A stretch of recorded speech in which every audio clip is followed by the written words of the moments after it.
கண்ணீரின் தீயை நெஞ்சில் அணைத்து காவல் கனவை நிஜமாய் உழைத்து நீதிக்கு நாங்கள் காவலராக நின்றோம் இங்கு காக்கியின் காதலனாக.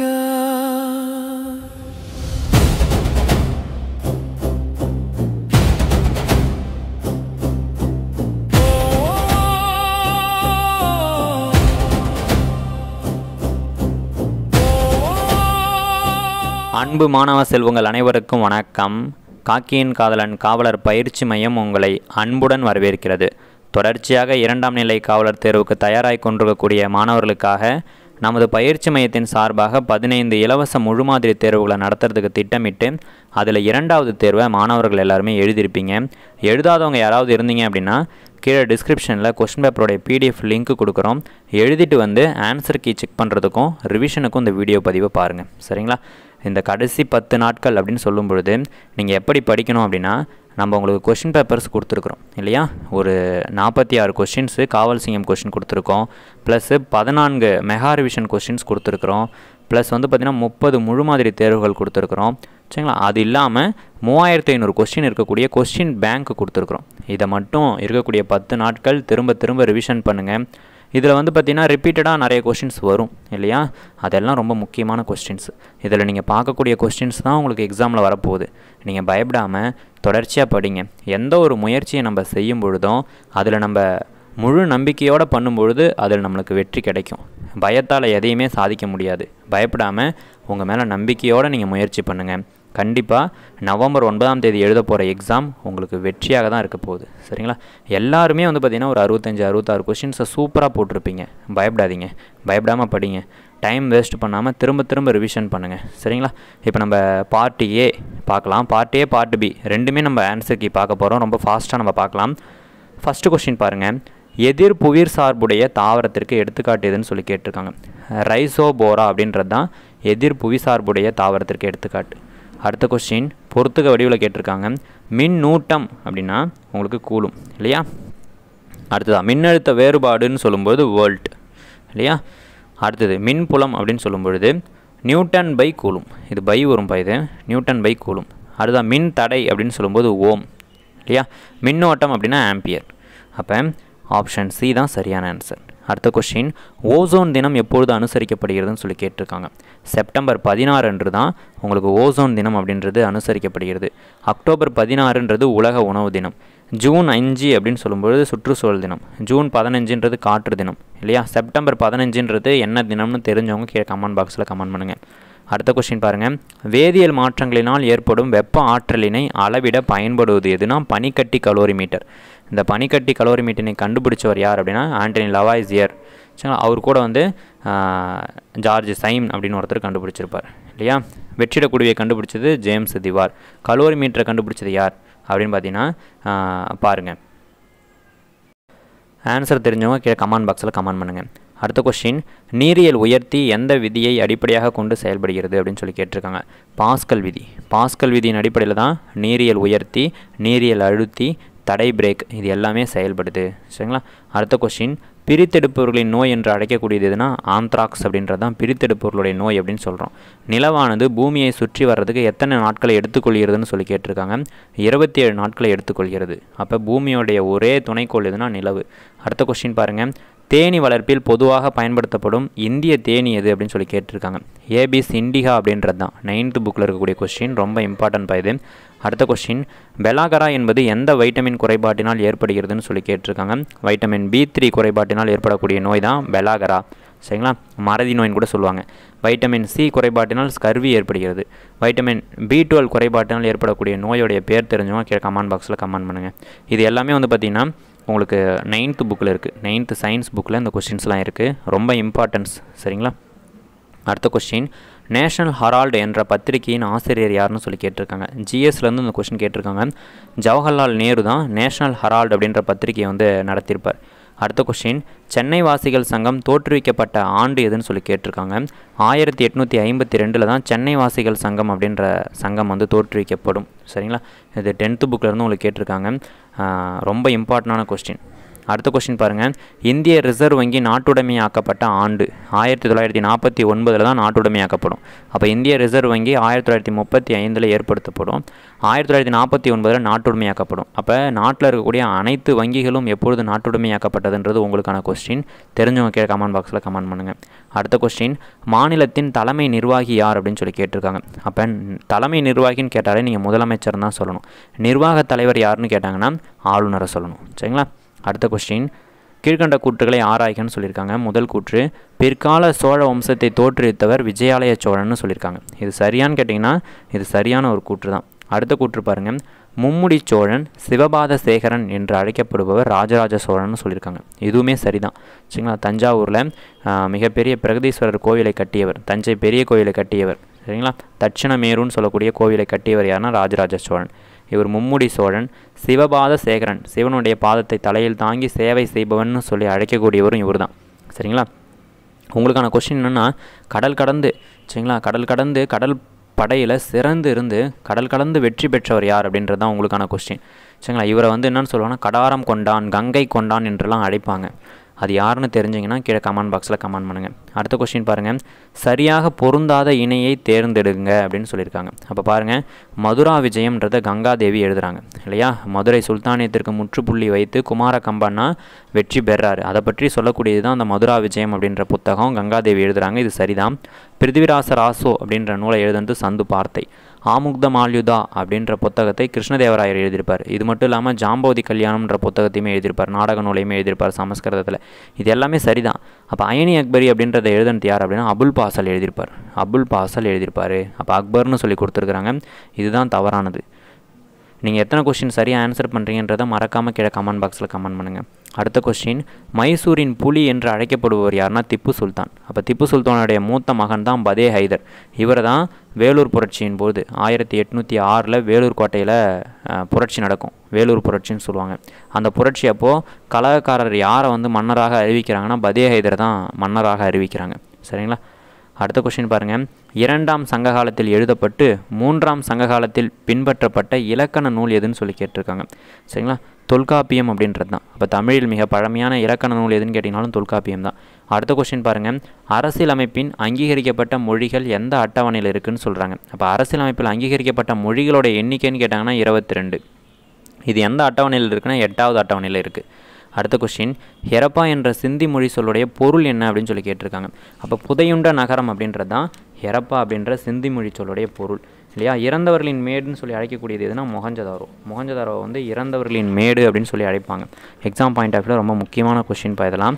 சரிங்களா? அப்போ ஹெரப்பா மொஹஞ்சதாரோ இது 2 பேர்த்துக்கும் இருக்கக்கூடிய ஒற்றுமையை கண்டறிந்தவர் யார் அப்படின்றது தான் உங்களுக்கான கொஸ்டின். தெரிஞ்சவங்க கீழே கமெண்ட் பாக்ஸில் கமெண்ட் பண்ணுங்கள். இப்போ நடனமங்கை சிலையை கண்டுபிடிக்கிறாங்க இல்லையா? தாரோன்ற தலைவனுடைய சிலையை கண்டுபிடிக்கிறாங்க. அப்போ சுட்ட மற்றும் சுடாத செங்கற்களால் கட்டப்பட்ட, சரிங்களா, அடுக்குமாடி குடியிருப்புகளை கொண்ட நகரமாக இருக்குது. திட்டமிட்டு கட்டப்பட்ட நகரமாக இருக்குது. சுத்தம் மற்றும் சுகாதாரத்துக்கு முக்கியத்துவம் கொடுத்துருக்காங்க அங்கே இருக்கிற மக்கள். அப்போ இந்த நாகரிகங்கள் ஹெரப்பாவிலையும் மொஹஞ்சதாரோலையும் ஒரே நாகரிகம் தான் நிலவிச்சுன்றதை கண்டுபிடிச்சவர் யாருன்றது தான் உங்களுக்கான கொஸ்டின். தெரிஞ்சவங்க கீழே கமெண்ட் பாக்ஸில் கமெண்ட் பண்ணுங்கள். அடுத்த கொஸ்டின் பாருங்கள், கங்கை ஆற்றுடைய நீளம் என்னன்னு சொல்லி கேட்டிருக்காங்க. இந்தியாவுடைய தேசிய நதி கங்கை நதி. அதனுடைய நீளம் என்னென்னா 2525. அப்போ பாருங்கள், ஆப்ஷன் டி தான் சரியான ஆன்சர். அடுத்த கொஸ்டின், நாட்டின் மிகப்பெரிய செயற்கை துறைமுகம் எங்கே இருக்குன்னா நம்ம சென்னையில் இருக்குது. நம்ம சென்னையில் இருக்கிறது நாட்டுடைய மிகப்பெரிய செயற்கை துறைமுகம். அடுத்த கொஸ்டின், பருத்தி விளைவதற்கு ஏற்ற மண் எதுன்னு சொல்லி கேட்டிருக்காங்க. கரிசல் மண் அப்படின்றது தான் பருத்தி விளைவதற்கு ஏற்ற மண். இதை ரீகர் மண் அப்படின்னு சொல்லி கூட அழைப்பாங்க. அடுத்த கொஸ்டின், இந்தியாவின் 2வது அதிக மழை பெறும் பகுதி எது அப்படின்னு சொல்லி கேட்டிருக்காங்க. முதல் அதிக மழை பெறும் பகுதின்றது மவுன்சின்ராம். 2வது அதிக மழை பெறும் பகுதின்றது சிரம்புஞ்சி. 3வது அதிக மழை பெறும் பகுதின்றது நம்ம தமிழ்நாட்டில் இருக்கக்கூடிய சென்னக்கல்லா. அடுத்த கொஸ்டின் பாருங்கள், அந்தமான் நிக்கோபர் தீவுகளின் எண்ணிக்கை என்ன அப்படின்னா 572 தீவுகள் இருக்குது இல்லையா? அடுத்த கொஸ்டின், தேசிய வாக்காளர் தினம் எப்பொழுது அனுசரிக்கப்படுகிறது அப்படின்னு சொல்லி கேட்டிருக்காங்க. ஜனவரி 25 அன்று தான் தேசிய வாக்காளர் தினம் அனுசரிக்கப்படுகிறது. அடுத்த கொஸ்டின், சொத்துரிமை எந்த சட்ட திருத்தத்தின் மூலம் அடிப்படை உரிமையிலிருந்து நீக்கப்பட்டு, சரிங்களா, நீக்கப்பட்டிருக்குன்னு சொல்லி கேட்குறாங்க. 44வது சட்ட திருத்தத்தின்படி தான் இதை அடிப்படை உரிமையிலிருந்து நீக்கியிருக்காங்க. அடுத்த கொஸ்டின், இந்திய வானொலி ஆகாசவாணி என பெயர் மாற்றம் செய்யப்பட்ட ஆண்டு எதுன்னு சொல்லி கேட்டிருக்காங்க. அப்போ பாருங்கள், 1956 தான் ஆகாசவாணின்னு சொல்லி பெயர் மாற்றம் செஞ்சுருப்பாங்க.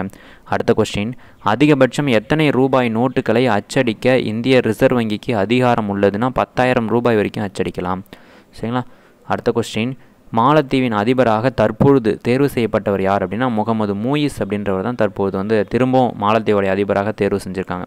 அடுத்த கொஸ்டின் பாருங்கள், தமிழகத்தின் நீலகிரி வரையாடுகள் தினம் யாருடைய நினைவாக கொண்டாடப்படுகிறது அப்படின்னு சொல்லி கேட்டிருக்காங்க. ERC தாவிதர் அவருடைய நினைவாக தான் கொண்டாடப்படுது. அடுத்த கொஸ்டின், ஷெர்ஷாசூர் வெளியிட்ட நாணயத்துடைய எடை என்ன அப்படின்னா 178 கிராம் எடை கொண்ட வெள்ளி நாணயம் தான் ஷெர்ஷாசூர் வெளியிட்டார். அடுத்த கொஸ்டின், இந்திய அரசியலமைப்பு இறுதியாக ஏற்றுக்கொள்ளப்பட்ட ஆண்டு 1949 நவம்பர் 26 தான் அரசியலமைப்புன்றது ஏற்றுக்கொள்ளப்படுது இல்லையா? அது நடைமுறைக்கு வந்தது தான் 1950 ஜனவரி 26 நம்ம குடியரசு தினமாக கொண்டாடிட்டு இருக்கிறோம். அடுத்த கொஸ்டின், பாரதீப் துறைமுகம் எங்கு அமைந்துள்ளது அப்படின்னு சொல்லி கேட்டிருக்காங்க. அப்போ பாருங்கள், பாரதீப் துறைமுகம் அப்படின்னு பார்த்தீங்கன்னா உங்களுக்கு ஒடிசாவில் இருக்குது. பாரதீப் துறைமுகம் எங்கே இருக்குது? ஒடிசாவில் இருக்குது. அப்போ இடையில ஒரு கொஸ்டின் விட்டுட்டோம் இல்லையா? 2011ஆம் ஆண்டு மக்கள் தொகை கணக்கெடுப்பின்படி இந்தியாவில் மக்கள் தொகை எவ்வளவுன்னு சொல்லி கேட்டிருக்காங்க. 121 கோடி மக்கள் தொகை. சரிங்களா? இப்போ 2025 இருக்கிறோம் இல்லையா? 2026 திரும்ப மக்கள் தொகை கணக்கெடுப்புன்றது நடத்த போகிறாங்க. அப்போ ஒவ்வொரு 10 ஆண்டுகளுக்கு ஒரு முறையும் மக்கள் தொகை கணக்கெடுப்புன்றது நடத்தி இருக்கணும். அப்போ 2021 மக்கள் தொகை கணக்கெடுப்பு நடத்தி இருக்கணும். ஏன் நடத்தலைன்னா கொரோனா பேண்டமிக் சுச்சுவேஷனால் நடத்தலை. அப்போ பாருங்கள், பாரதீப் துறைமுகம் எந்த மாநிலத்தில் இருக்குன்னா ஒடிசா மாநிலத்தில் அமைஞ்சிருக்கு. அடுத்த கொஸ்டின், போட்டியின்றி தேர்ந்தெடுக்கப்பட்ட முதல் குடியரசுத் தலைவர் யார் அப்படின்னா நீலம் சஞ்சீவ் ரெட்டி அப்படின்றவர் தான். அடுத்த கொஸ்டின் பாருங்கள், இந்திய முப்படைகளின் தலைமை தளபதியாக தற்பொழுது நியமனம் செய்யப்பட்டவர் யார் அப்படின்னு சொல்லி கேட்டிருக்காங்க. அனில் சௌஹான் அப்படின்றவர் தான். அவருடைய பதவி காலம்ன்றது நீட்டிக்கப்பட்டு முப்படை தலைமை தளபதியாக இருக்கிறார். அடுத்த கொஸ்டின், உலகளாவிய மனித உரிமை பேரறிக்கையில் உள்ள விதிகள் எத்தனைன்னு சொல்லி கேட்குறாங்க. 30 இல்லையா? 30 விதிகள். அடுத்த கொஸ்டின் பாருங்கள், தற்பொழுது உலக தமிழ் ஆராய்ச்சி நிறுவனத்தின் தலைவராக நியமிக்கப்பட்டவர் யார் அப்படின்னு சொல்லி கேட்டிருக்காங்க. ஆர் பாலகிருஷ்ணன் அப்படின்றவர் தான் தற்பொழுது உலக தமிழ் ஆராய்ச்சி நிறுவனத்துடைய தலைவராக நியமிக்கப்பட்டவர். அடுத்த கொஸ்டின், தீயணைப்பு மற்றும் பேரிடர் மீட்பு பணி ஆணையத்தின் தலைவராக நியமிக்கப்பட்டவர் யாருன்னு சொல்லி கேட்டிருக்காங்க. சங்கர் ஜிவால் அப்படின்றவங்க தான் தற்பொழுது தீயணைப்பு மற்றும் பேரிடர் மீட்பு பணி ஆணையத்துடைய தலைவராக நியமிக்கப்பட்டிருக்கிறாங்க. சரிங்களா? வெங்கட்ராமன் அப்படின்றவர் தற்பொழுது சட்டம் ஒழுங்கு கூடுதல் டிஜிபியாக நியமிக்கப்பட்டிருக்கிறார். சரிங்களா? சிறப்பு டிஜிபியாக நியமிக்கப்பட்டிருக்கிறார். அடுத்து பாருங்கள், வீகாப் இந்தியா என்ற புத்தகத்தின் ஆசிரியர் யார் அப்படின்னா லாலா லஜ்பதி ராய் அப்படின்றவங்க தான் அந்த புத்தகத்தை எழுதியிருக்காங்க. அடுத்த கொஸ்டின், எந்த நாட்டின் இடைக்கால பிரதமராக சுசிலா கார்கி பொறுப்பேற்றார் அப்படின்னு சொல்லி கேட்டிருக்காங்க. அப்போ பாருங்கள், நேபாளத்துடைய இடைக்கால பிரதமராக சுசிலா கார்கி அப்படின்றவங்க பதவியேற்றிருக்காங்க. அடுத்த கொஸ்டின் பாருங்கள், 2025ஆம் ஆண்டு கேல் ரத்னா விருது. சரிங்களா? கே ரத்னான்னு போட்டிருக்காங்க, ஸ்பெல்லிங் மிஸ்டேக்கு. கேல் ரத்னா விருது பெற்றவர் யார் அப்படின்னு சொல்லி கேட்டிருக்காங்க. குகேஷுக்கு தான் கேல் ரத்னா விருதுன்றது 2025 கொடுத்துருக்காங்க. அடுத்த கொஸ்டின், 2028ஆம் ஆண்டு ஒலிம்பிக் போட்டி எங்கு நடைபெற உள்ளது அப்படின்னு சொல்லி கேட்டிருக்காங்க. லாஸ் ஏஞ்சல்ஸில் தான் நடக்க போகுது. அடுத்த கொஸ்டின் பாருங்கள், பிரான்ஸோடைய தலைநகரம் எதுன்னு சொல்லி கேட்டிருக்காங்க. பிரான்ஸோடைய தலைநகரம்ன்றது பாரிஸ். அப்போ இந்த ஜிஎஸ் கொஸ்டின்ஸ் 45 கொஸ்டினுக்கு நீங்கள் எத்தனை கொஸ்டின் ஆன்சர் பண்ணியிருக்கீங்கன்றதையும் மறக்காமல் கீழே கமெண்ட் பாக்ஸில் கமெண்ட் பண்ணுங்கள். இந்த கொஸ்டின்ஸ் எல்லாம் உங்களுக்கு ரொம்ப ஈஸியாகவே இருந்திருக்கும்னு நான் நம்புகிறேன். நீங்கள் நல்லா படிச்சிருக்கீங்க, உங்களுக்கு எல்லா கொஸ்டினையுமே ஆன்சர் பண்ண முடியுது. நிச்சயமாக நீங்கள் எக்ஸாமில் நல்ல மார்க் எடுக்க போகிறீங்க, பயப்படாமல் இருங்க. சரிங்களா? நிறைய பேர் வந்து தொடர்ச்சியாக பயந்துட்டுருக்கிறீங்க. அதே மாதிரி நேற்று வந்து எக்ஸாம் வந்து எல்லாருமே நல்லா பண்ணியிருக்கீங்க. கிட்டத்தட்ட ஒரு 400 பேர் இன்றைக்கி வரைக்கும் மார்க் வந்து என்ட்ரி பண்ணி உங்களோட ஃபீட்பேக்ஸ் வந்து சொல்லியிருக்கீங்க. இன்னும் யார் அட்டன் பண்ணல, மார்க் வந்து என்ட்ரி பண்ணல அப்படின்னா இந்த எக்ஸாமில் வந்து கரெக்டாக ஃபாலோ பண்ணிக்கிங்க. சரிங்களா? மார்க்லாம் கரெக்டாக வந்து அப்டேட் பண்ணுங்கள். அது வந்து உங்களுக்கு ஒரு கான்ஃபிடென்ட்டை கொடுக்கும். நிறைய பேர் அட்டன் பண்ணுறாங்க இல்லையா? அப்போ ஒரு போட்டி போகிற ஒரு மனப்பான்மை உங்களுக்கு கொடுக்கும். சரி, ஓகே. பார்ட் பி இப்போ நம்ம பார்க்க போகிறோம். ஃபஸ்ட்டு கொஸ்டின் பாருங்கள், தமிழ்லேருந்து ஒரு 5 கொஸ்டின் இருக்கும் நமக்கு பார்ட் பியில். அதுதான் இது பாருங்கள். தொகைநிலை தொடர் மற்றும் தொகாநிலை தொடர் முறையே எத்தனைன்னு சொல்லி கேட்டிருக்காங்க. தொகைநிலை தொடர்ன்றது 9, தொகாநிலை தொடர்ன்றது தொகைநிலை தொடர்ன்றது 6, தொகாநிலை தொடர்ன்றது 9. அடுத்த கொஸ்டின் பாருங்கள், சாலச் சிறந்தது இலக்கண குறிப்பு தருக அப்படின்னு சொல்லியிருக்காங்க. அப்போ சால, நனி, தவ, மா, கடி இதெல்லாம் உரி சொற்றொடர். அப்போ இது வந்து உரி சொல் தொடர் அப்படின்னு நம்ம சொல்லலாம். அடுத்த கொஸ்டின் பாருங்கள், ஆ, இ, ஐ, ஞா ஆகிய 4 நீண்டு ஒலிக்கும் எழுத்து எது அப்படின்னு சொல்லி கேட்டிருக்காங்க. இதை நீங்கள் சொல்லி பார்த்தீங்கன்னா ஐ அப்படின்ற எழுத்து தான் நீண்டு ஒலிக்கும், மற்றது எல்லாமே குறுகலாக தான் இருக்கும். அடுத்த கொஸ்டின், நனந்தலை உலகம் என்பதின் பொருள் என்ன? சரிங்களா? இந்த பொருளுடைய எதிர்சொல் கேட்டிருக்காங்க பாருங்கள். அப்போ நனந்தலை உலகம் அப்படின்றதுடைய பொருள் பார்த்தோம்னா பெரிய உலகம் அப்படின்றது தான். ஆனால் எதிர்சொல் கேட்டிருக்காங்க. அப்போ பார்த்தீங்கன்னா சிறிய உலகம் அப்படின்றது. அடுத்த கொஸ்டின் பாருங்கள், அகழ்வாரை தாங்கும் நிலம் போல தம்மை இகழ்வார் பொறுத்தல் தலை. இந்த குறளில் பயின்று வந்துள்ள அணி எதுன்னு சொல்லி கேட்டிருக்காங்க. அப்போ போல சரிங்களா, போலன்ற வார்த்தை வெளிப்படையாக வந்திருக்கு. அப்போ இதை வந்து ஓமை அணின்னு நம்ம சொல்லலாம் இல்லையா. மறைஞ்சு வந்துச்சுன்னா எடுத்துக்காட்டு ஓமை அணின்னு நம்ம சொல்லலாம். அடுத்த கொஸ்டின் பாருங்கள், சைக்காலஜி. அப்போ இந்த குறியெல்லாம் மாற்றணும். ஏ என்பது எக்ஸ் எனவும், பி என்பது கூட்டல் எனவும், சி என்பது வகுத்தல் எனவும், டி என்பது மைனஸ் எனவும் கொண்டால் இந்த சமன்பாட்டை தீர்க்கணும்னு சொல்லியிருக்கிறாங்க. அப்போ நீங்கள் எல்லாருமே இந்த கொஸ்டினை வந்து நல்லாவே சால்வ் பண்ணுவீங்க. சால்வ் பண்ணாதவங்க அப்படியே சால்வ் பண்ணுங்கள் பார்ப்போம் பேப்பரில். அவங்க சொன்ன மாதிரி நம்ம மாற்றினதுக்கு அப்புறம் சரிங்களா, வகுத்தல் 12. அப்போ ஃபஸ்ட் எடுத்தோடனே போர்டு மாஸ் ரூல் உங்களுக்கு தெரியணும் இல்லையா. BODMAS rule. அப்போ bracket of division, multiplication, addition, subtraction. அப்போ பாருங்கள், டிவிஷன் தான் பண்ணணும். 12ஆல் அடித்தோம்னா நமக்கு 4 கிடைக்கும். அப்போ இது பெருக்கணும்னா என்ன கிடைக்குது, 60 கிடைக்குது. அப்போ 30யும் 60யும் நம்ம கூட்டினா நமக்கு 90 கிடைக்குது. இந்த 90ல் -4 பண்ணுறோம், ஆன்சர் 86 நமக்கு கிடைக்குது. சரி, ஆப்ஷனில் ஆன்சர் இருக்கா, ஆப்ஷன் ஏவிலே இருக்குது. அப்போ அதான் ஆன்சர். அடுத்த கொஸ்டின், ஒரு மாதத்தில் 3வது நாள் வெள்ளிக்கிழமை எனில் 21லேருந்து 5வது நாள் என்ன கிழமைன்னு சொல்லி கேட்குறாங்க. அதாவது 21லேருந்து 5வது நாள் கழித்து என்ன கிழமைன்னு சொல்லி கேட்குறாங்க. அப்போ 3வது நாள் செவ்வாய்க்கிழமை நமக்கு தெரிஞ்சிடுச்சு. அப்போ முதல் நாள் என்ன, அப்போ பாருங்கள் முதல் நாள் என்னன்னு நம்ம கண்டுபிடிக்கணும். அப்போ செவ்வாய்க்கிழமை அப்படின்றது 3வது நாள்னா 2வது நாள்னா இருக்கும் திங்கக்கிழமையாக இருக்கும். அப்போ முதல் நாள்ன்றது ஞாயிற்றுக்கிழமையாக இருக்கும். அப்போ முதல் நாள் ஞாயிற்றுக்கிழமைனா 7வது நாள்ன்றது உங்களுக்கு ஞாயிற்றுக்கிழமை முன்னாடி என்ன, வெள்ளிக்கிழமை. இது நமக்கு தெரியும், இதை நம்ம கண்டுபிடிச்சிட்டோம். இப்போ 21லேருந்து 5வது நாள் கழித்துன்னு சொல்கிறாங்க. அப்போ 21 கூட்டல் 5வது நாள் கழித்துனா 6 கூட்டணும். அப்போ 27 இல்லையா, 27. அப்போ பாருங்கள், 27 டிவைடட் பை 7 அடித்தோம்னா 1 7 7 14 3 4 7 28.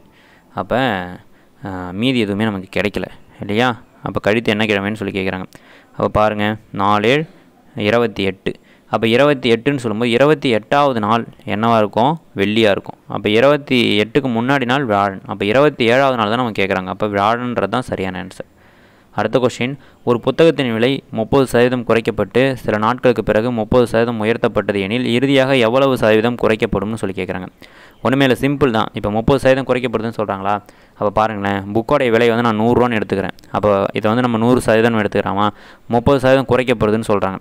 30% குறைச்சா 70 ரூபாயாக மாறுமா, 70 ரூபாயாக மாறும். இப்போ இதில் திரும்பவும் 30% உயர்த்துறாங்கன்னு சொல்கிறாங்க இல்லையா. 30% உயர்த்துறாங்க. அப்போ 10%ன்றது 7. அப்போ 1 7 7 14 3 21 இல்லையா, 21. அப்போ பாருங்கள், 21 வந்து இது கூட கூட்டிங்க. கூட்டிங்கன்னா வருது 1 91 வருது. அப்போ 91 தான் நமக்கு கிடைக்குது இல்லையா. மீதி வந்து 9% குறையுது. அப்போ எவ்வளோ குறையுதுன்னு கேட்குறாங்க. 9% குறையுதுன்றது தான் சரியான ஆன்சர். அடுத்த கொஸ்டின் பாருங்கள், 4 சகோதரிகளின் சராசரி வயது 7 வருடங்கள். தாயின் வயதை சேர்க்கும் பொழுது சராசரி 6 வருடங்களாக கூடுது. அப்போ தாயினுடைய வயது என்னன்னு சொல்லி கேட்டிருக்காங்க இல்லையா. அப்போ 4 சகோதரியுடைய சராசரி வயதுன்னு சொல்லும்போது 7 × 4. அப்போ சராசரி வயதை நம்ம எண்ணிக்கையால் பெருக்கும்போது நமக்கு கூடுதல் கிடச்சிரும். அப்போ 1 7 7 14 3 21 4 28ன்றது அவங்களுடைய கூடுதல். அப்போ தாயோடைய வயசை சேர்க்கும்போது சராசரி 7 இருக்கு இல்லையா, அது கூட 6 கூடுதுன்றாங்க. அப்போ 7 கூட 6 கூட்டினீங்க அப்படின்னா 13ன்றது நமக்கு கிடைக்கும். அப்போ 13 × தாயோடைய வயசையும் நம்ம சேர்க்குறோன்னும் போது ஏற்கனவே இருக்கிறவங்க எத்தனை பேர், 4 சகோதரிகள். அவங்க கூட தாயை சேர்த்தினா 5. அப்போ இதை பெருக்குனீங்கன்னா இதோடைய கூடுதல் கிடச்சிரும். அப்போ 3 5 5 5 மீதி ஒரு 1 1 5 65ன்றது நமக்கு கிடைக்குது. அப்போ தாயோடைய வயசையும் பசங்களுடைய வயசையும் சேர்த்தா 65 கிடைக்குது. அப்போ தாயோட வயசு இல்லாமல் பசங்களோட வயசு மட்டும் 28. அப்போ இந்த 65ல் 28 போயிடுச்சு அப்படின்னா நமக்கு தாயோடைய வயசு கிடச்சிரும் இல்லையா. அப்போ பாருங்கள், இப்போ கழிச்சிங்கன்னா வருது 37 வருது ஆன்சர் இல்லையா. அப்போ தாயோடைய வயசு 37ன்றது தான் சரியான ஆன்சர். அடுத்த கொஸ்டின் பாருங்கள், 10 குழுக்கள் கொண்ட ஒரு விளையாட்டு போட்டி இல்லையா. அந்த விளையாட்டு போட்டியில் ஒவ்வொரு குழுவும் மற்ற குழுவுடன் ஒரு முறை விளையாடுகிறது எனில் மொத்தம் எத்தனை விளையாட்டு போட்டிகள் இருக்கும். இந்த மாதிரி ஒரு கொஸ்டின் கேட்டாலே நீங்கள் என்ன பண்ணணும்னா n × n - 1/2ன்ற ஃபார்முலா அப்லோட் பண்ணிடணும். ஏன்னா 10ன்றது தவிர வேறு எதுவும் நமக்கு தெரியாது. அப்போ 10 × 9, ஏன்னா 10ல் 1 போயிடுச்சுன்னா 9 /2. அப்போ பாருங்கள், 9 90 90 / 2 45. அப்போ ஆன்சர் வந்து 45 சரிங்களா.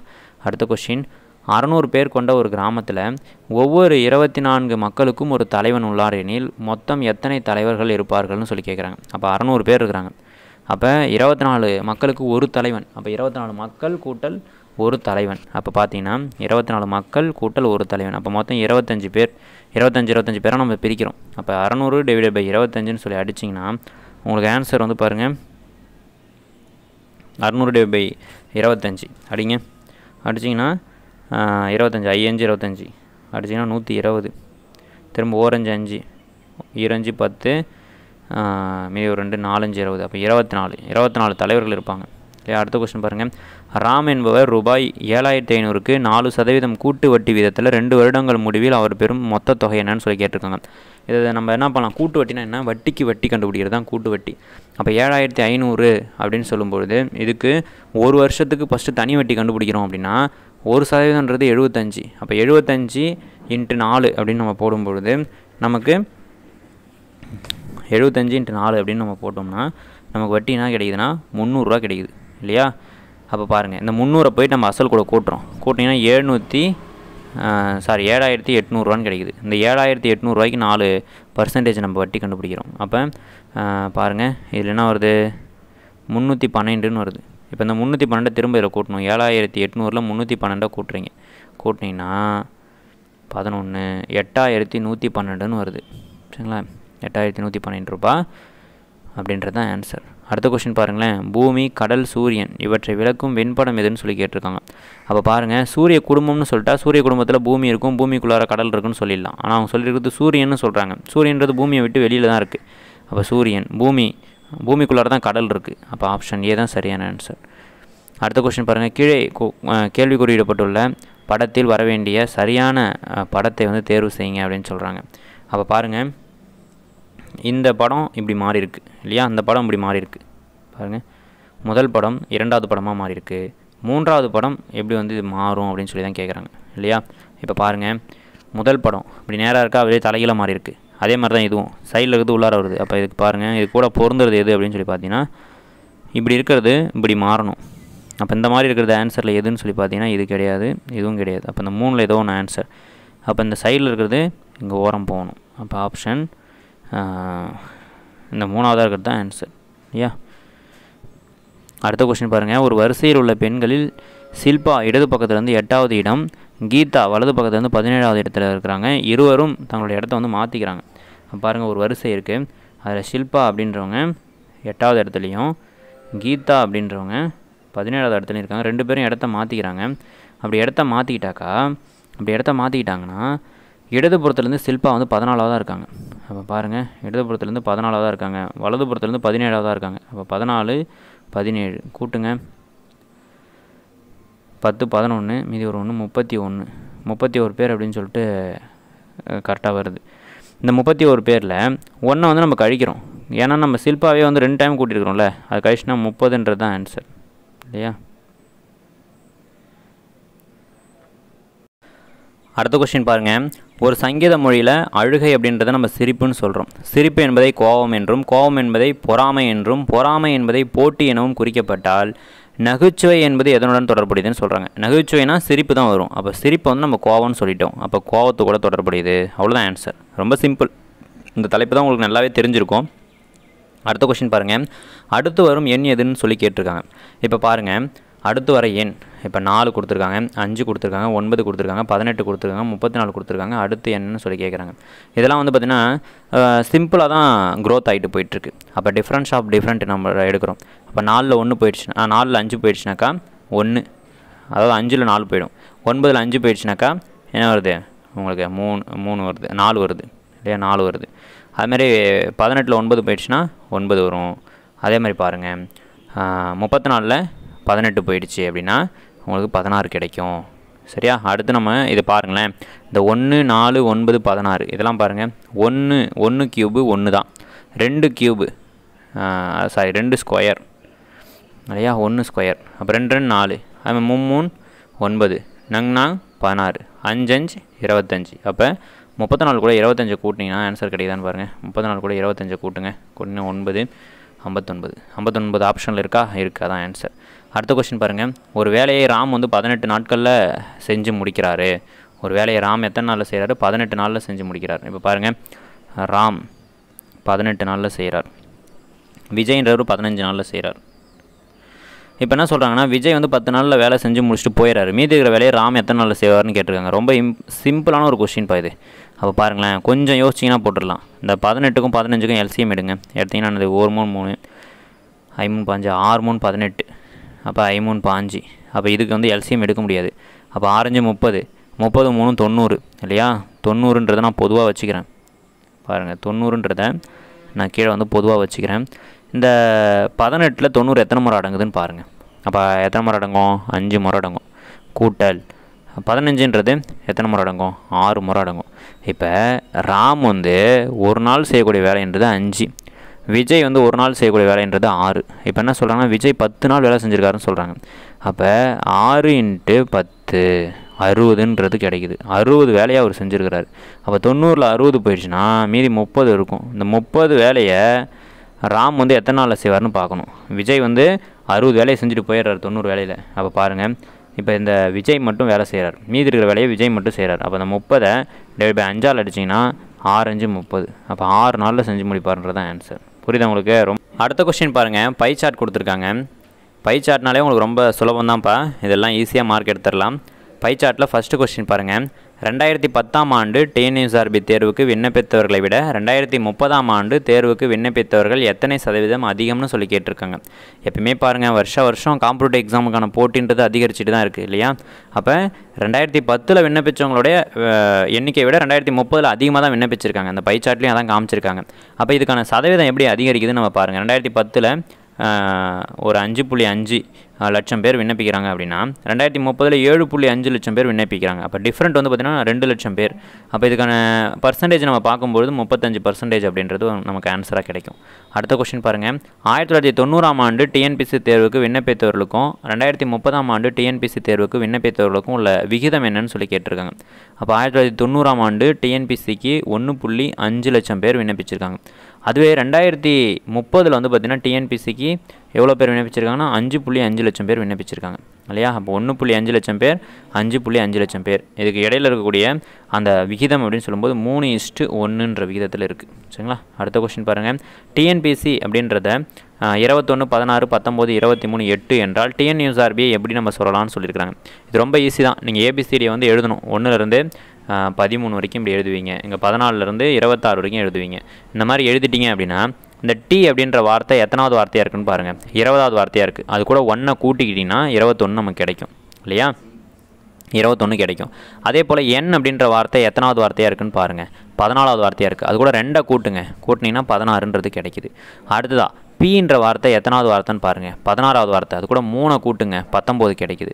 அதே மாதிரி பாருங்கள். எஸ் அப்படின்ற வார்த்தை எத்தனாவது வார்த்தை? 19வது வார்த்தை. அது கூட 4 கூட்டணும். 4 கூட்டினீங்க அப்படின்னா உங்களுக்கு வந்து 23ன்றது கிடைக்கும். அதே போல் பாருங்கள். சின்றது எத்தனாவது வார்த்தை? 3வது வார்த்தை. அது கூட 5 கூட்டினீங்கன்னா 8 கிடைக்கும். இதே போல் தான் டிஎன்யூஎஸ்ஆர்பி அப்படின்றத எழுதியிருக்காங்க. அப்போ ஆப்ஷன் பி தான் ஆன்சர். அது உங்களுக்கு புரிஞ்சிருச்சிங்களா? அடுத்த கொஸ்டின் பாருங்கள். ஆப்பிள் அப்படின்றத ப்ளம்ஸ் அப்படின்னு சொன்னால் இதில் எது வந்து கரெக்டாக அதே ரிலேஷன்ஷிப் கூட இருக்குன்னா உருளைக்கிழங்கு அப்படின்றது இல்லையா? உருளை அப்படின்றத கிழங்குன்னு சொல்லலாம். அடுத்தது பாருங்கள். திசைகள் கணக்கு. திசைகள்னாலே முதன்மை திசைகளை எழுதிட வேண்டியது தான். வடக்கு, தெற்கு, சரிங்களா? அடுத்தது பாருங்கள். கிழக்கு, மேற்கு இல்லையா? அப்போ பாருங்கள், கொஸ்டினில் விஜய் வந்து வடக்கு நோக்கி 10 கிலோமீட்டர் போயிட்டாருன்னு சொல்கிறாங்க. 10 கிலோமீட்டர் போயிட்டார். அங்கேருந்து தெற்கு நோக்கி மீண்டும் 6 கிலோமீட்டர் வராரு. அப்போ 6 கிலோமீட்டர் வந்துட்டார். அப்போ ஆரம்பித்த இடத்துலேருந்து 4 கிலோமீட்டர் தூரத்தில் இருக்கிறார். புரியுதுங்களா உங்களுக்கு? இப்போ என்ன சொல்கிறாருன்னா இந்த இடத்துலேருந்து இந்த 6 கிலோமீட்டர் தூரத்தில் வந்துட்டார் இல்லையா? வந்த இடத்துலேருந்து மீண்டும் அவர் என்ன பண்ணுறாருன்னா 3 கிலோமீட்ரு கிழக்கு நோக்கி போகிறார். 3 கிலோமீட்டர் கிழக்கு நோக்கி போயிட்டார். இப்போ ஆரம்பித்த இடத்துலேருந்து அவர் எந்த திசையில் இருக்காருன்னு கேட்குறாங்க இல்லையா? பிதாகரஸ் தேட்டம் தான் உங்களுக்கு. அப்போ அடுத்துள்ள பக்கம் மற்றும் எதிர்பக்கம் இதனுடைய வர்க்கத்துடைய கூடுதலானது கர்ணத்தின் வர்க்கத்தின் கூடுதலுக்கு சமம். இவ்வளோ தான் அந்த தேற்றம். அப்போ பாருங்கள். நாங்கள் 16 16 3 9 இது ரெண்டுத்தையும் கூட்டினா 25 கிடைக்கும். இதுக்கு ஸ்கொயர் எடுத்திங்கன்னா 5 வருது. அப்போ 5 கிலோமீட்டர் தூரத்தில் என்ன திசையை பார்த்துட்ருக்காரு அப்படின்னு சொல்லி பார்த்தீங்கன்னா அவர் வடகிழக்கு திசையை பார்த்துட்ருக்கார். அப்போ ஆன்சர் சி தான் கரெக்டான ஆன்சர். அடுத்த கொஸ்டின். 52 சீட்டுகளை கொண்ட ஒரு சீட்டு கட்டிலேருந்து ஒரு சீட்டு எடுக்கிறாங்க. அந்த சீட்டு டைமண்ட் சீட்டாக இருக்கிறதுக்கு நிகழ்வுதக வேணும்னு சொல்லி கேட்குறாங்க. அப்போ 52 சீட்டு இல்லையா? அதிலேருந்து டைமண்ட் சீட்டுன்றது 13 சீட்டு டைமண்ட் இருக்குது. அப்போ அடிச்சிங்கன்னா 1/4ன்றது ஆன்சராக கிடச்சிரும். ஈஸியான கணக்கு தான் போட்டு வந்துடுவீங்க. நிகழ்வுதகவிலேருந்து கண்டிப்பாக ஒரு கொஸ்டின் இருக்குது. அடுத்த கொஸ்டின் பாருங்கள். சீதா ஒரு ஆணை பார்த்து சொல்கிறாங்க. ஒரு ஆணை பார்த்து சொல்கிறாங்க. இந்த ஆணுடைய அம்மா அந்த அம்மாவுக்கு கணவர் இருக்கிறாங்க சரியா. அந்த கணவருக்கு சகோதரி இருக்காங்க, சகோதரி இருக்காங்க. அவங்க வந்து எனக்கு அத்தை அப்படின்னா அவங்க எனக்கு அத்தை அப்படின்னு சொல்கிறாங்க, அத்தை அப்படின்னு சொல்கிறாங்க, அந்த சீதான்ற பேன்னு சொல்கிறாங்க. அப்போ அந்த ஆணுக்கும் எனக்கும் என்ன உறவுன்னு சொல்லி கேட்குறாங்க. இந்த ஆணுக்கும் அத்தை தான், அப்போ இவங்களுக்கும் அத்தை, அப்போ இவங்க வந்து சகோதரியாக இருப்பாங்க. அப்போ அந்த ஆணுக்கு சீதாவிற்கு அந்த ஆண் வந்து சகோதரர், சீதாவுக்கு அந்த ஆண் வந்து சகோதரர், அந்த ஆணுக்கு சீதா வந்து சகோதரி இல்லையா. அப்போ சகோதரர் அப்படின்றது தான் சரியான ஆன்சர். அப்போ இந்த 70 கொஸ்டினுக்கும் நீங்கள் நல்லா ஆன்சர் பண்ணியிருப்பீங்க. இந்த எக்ஸாமை முடிச்சதுக்கப்புறம் உங்களுக்கு ஒரு நல்ல கான்ஃபிடென்ட் லெவல் நிச்சயமாக வந்திருக்கும். நம்மளுடைய பயிற்சி மையத்தின் சார்பாக உங்களுடைய கனவுகளில் வெற்றி அடையணும்னு சொல்லி நம்ம எல்லாம் வல்ல இறைவன்ட்டு இந்த நேரத்தில் பிரார்த்தனை செஞ்சுக்கிறோம். நீங்கள் முழு நம்பிக்கையோடு படிங்க. நிறைய பேர் வந்து எங்களுக்கு கான்ஃபிடென்ட் இல்லைன்னு சொல்கிறீங்க. நிறைய அகாடமிலாம் இப்போ மாடல் எக்ஸாம் கொடுத்துட்ருக்குறாங்க, நீங்கள் எழுதி பார்த்துருப்பீங்க. நேற்று கூட ஒரு மிகவும் புகழ்பெற்ற அகாடமி சரிங்களா, தமிழகம் முழுவதும் நிறைய ஒரு 50க்கும் மேற்பட்ட கிளைகளை வச்சுருக்கக்கூடிய அகாடமியில் மாடல் எக்ஸாம் நடந்துச்சு.